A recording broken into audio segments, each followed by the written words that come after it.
guys, I'm Dr. Phoenix, and today we're going to be talking about your belly fat and why running is not getting rid of it. So this is actually a question that came from one of my subbies. She left a comment on my video explaining that she's taken up running, but she's noticed that she still has this belly pooch.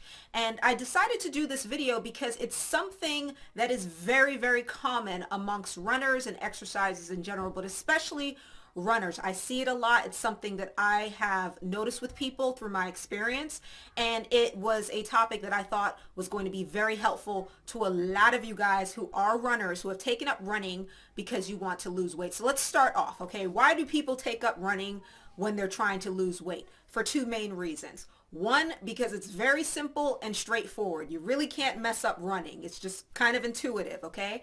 And then two, because running is a pretty decent workout. It burns a good amount of calories. So on average, let's say for a 160-pound woman running at a moderate pace, you're going to burn about 10 calories a minute.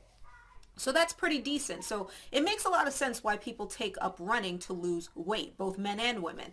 But here's the thing that people don't recognize with running and just exercise in general, all right?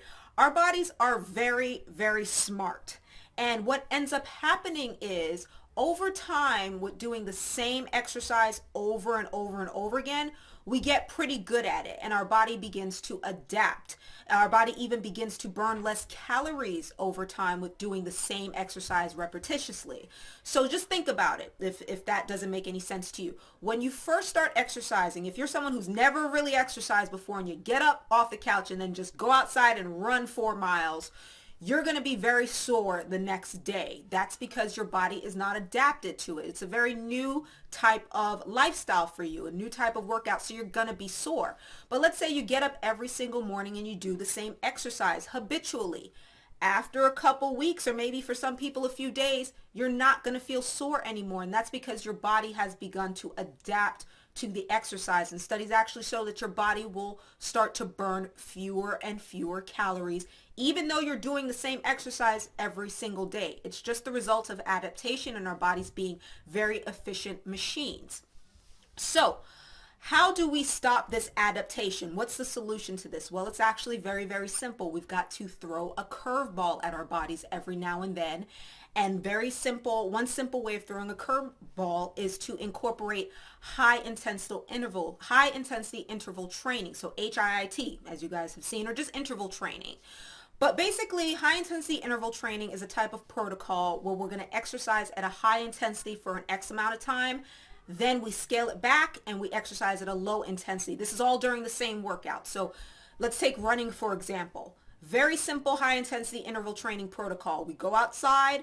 Let's say we start jogging for about 1 minute to warm up. Then we sprint for 30 seconds as fast as we can. After the 30 seconds are up, boom, we go back to jogging again, or maybe even walk a little bit for about 1 to 2 minutes. Then after that, we sprint for 30 seconds, and we keep cycling this during our entire workout. And that is a very basic high intensity interval training protocol, and that will help throw the curveball at your body so you never get adapted to your workout. Thus, you never end up burning fewer and fewer calories, and your body is able to get rid of that fat where you want it to get rid of, and ultimately you won't have that belly pooch. It'll be a lot easier to get rid of that belly fat by throwing in the high intensity interval training instead of just constantly working out the same interval every single day, because it's going to lead to adaptation. Another cool thing about high intensity interval training, studies have shown that high intensity interval training has the capability to prevent adaptation, like I said, but it can also boost our metabolism and increase the rate at which our bodies burn calories after exercise. Now, notice I said after, because while we're exercising, we're burning calories, but there are certain types of exercises that have the capability to crank up our body's ability to burn even more calories after we're done working out, and HIIT is one of those things. So bottom line, if you are a runner and you've noticed that you are not getting in shape as quickly as you want, or even if you haven't noticed anything yet, I would highly recommend that you start, just mixing things up a little bit with interval training. It's going to help prevent the adaptation that's going to naturally occur with doing an exercise every single day or repetitiously, and you'll be able to crank up your metabolism to get rid of that belly fat and get that nice sexy ab action that you're looking for, right? So if you guys are actually looking for a few HIIT protocols that I would recommend outside of the one that I just described, and remember, you want to mix things up. So even if you come up with your own, I wouldn't recommend that you do it every single day because you're still going to adapt. The key is to constantly keep things changing. So what I'm going to do is leave a link down in the description box below to my website, and I will leave a few HIIT protocols specifically for runners, and this will be all running based. So things that you can do outside if you like to run outdoors, or if you're on the treadmill, I'll leave some cool things that you guys can do as well. And basically, if you're a runner, or if you want to take up running, just follow this protocol. Come up with your own protocols as well, just based off of mine. It's very simple to do it. You just want to mix it up with high and low intensity, and it's going to be a very simple way to prevent the adaptation and get rid of that belly fat. All right, so hope you guys enjoyed this episode.